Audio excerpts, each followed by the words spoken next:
mundo pontifica hoy sobre el Reglamento General de Protección de Datos y su transposición a la LOPDGDD. Vaya nombrecito. Y es que ahora nos han salido especialistas de debajo de las piedras, muchos de ellos promocionados por la búsqueda indecente de negocio de alguna administración pública o, mejor dicho, de sus directivos. Pero nadie habla, y ni tan siquiera afirma conocer, que existe un reglamento europeo en vigor y no traspuesto sobre protección de datos no personales, que por cierto se publicó y entró en vigor antes de la entrada en vigor de la LOPDGDD. Y es que la norma se las trae. Buscando un mercado único digital, esta es la primera norma que regula la circulación de datos no personales en todo el mundo y pretende establecer un control sobre estos datos, el 5G, IoT, inteligencia artificial, datos de genoma o datos de negocios.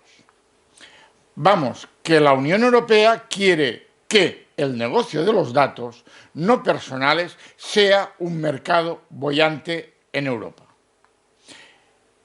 Digámoslo de una manera que sea entendible.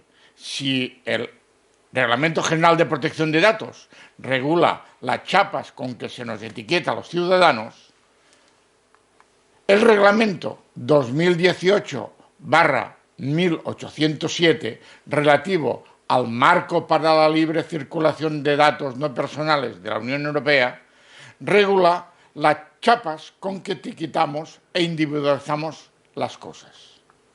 Así, regula desde las placas de matrícula de los coches a la IP de una bombilla inteligente, a los datos médicos del coronavirus, a las toneladas de cartón que se recogen en Navalcarnero o al Big Data de tráfico que se produce en Madrid.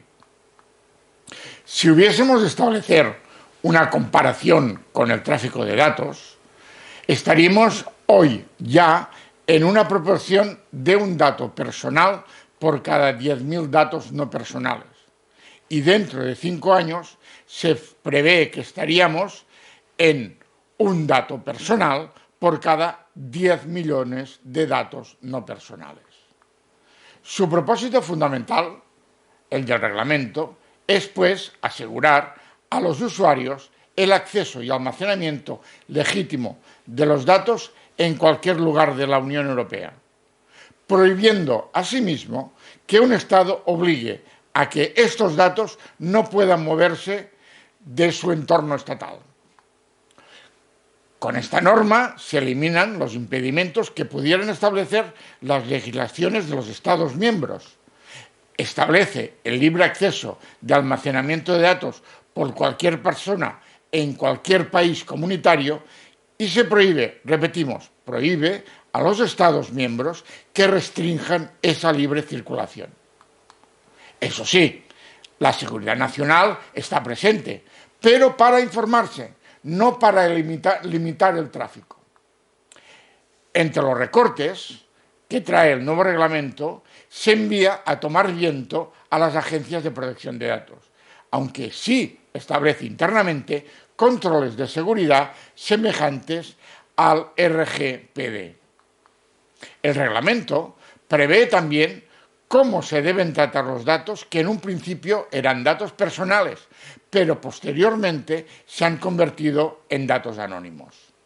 Una de las cosas quizás la más interesante es la creación del concepto dato mixto. Datos mixtos son aquellos datos que contengan información tanto personal como no personal. Imaginemos una foto tomada por un móvil. La mayoría de los datos de su empresa o institución son precisamente eso, datos mixtos.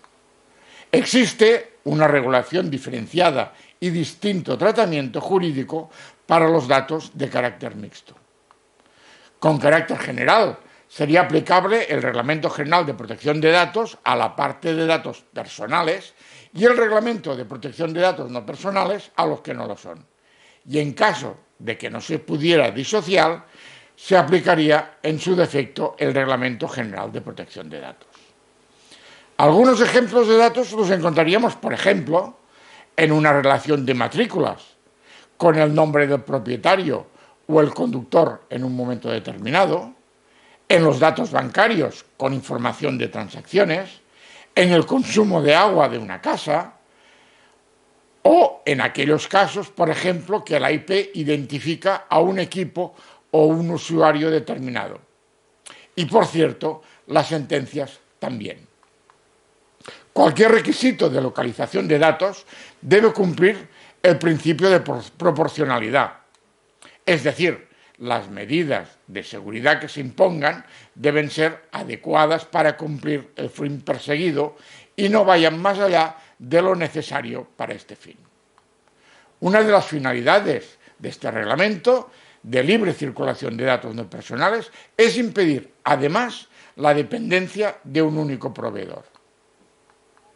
Esto sucede cuando el proveedor bloquea los datos jurídica o técnicamente y los usuarios no pueden cambiar de proveedor. No deben existir obstáculos para realizar portabilidades de datos para que los usuarios puedan elegir libremente al proveedor al que desean transferir sus datos. De esta forma se asegura una eficaz competencia en el mercado. Los dos reglamentos buscan no proteger los datos, sino garantizar la libre circulación de datos con controles suficientes para incentivar el tener una unión competitiva frente a China y frente a Estados Unidos. Pero eso sí, con los valores democráticos y de garantía de los derechos humanos de los que la Unión Europea hace gala. La LOPD-GDD y sus procesos, como vemos, ha quedado obsoleta y desfasada desde el minuto 1. Y lo pagado por ustedes, lamentablemente, ahí queda. Pero esto, junto con la conflictividad que se regula ahora por la Directiva 2019/1937, supongo que su DPD o quien le haya hecho la protección de datos se lo ha contado. ¿O es que también le han tangado en esto? Cosas de Europa. Si el vídeo lo consideras interesante, se agradece que se suscribas al canal y que actives la campanita. Espero tus opiniones. Buenas tardes.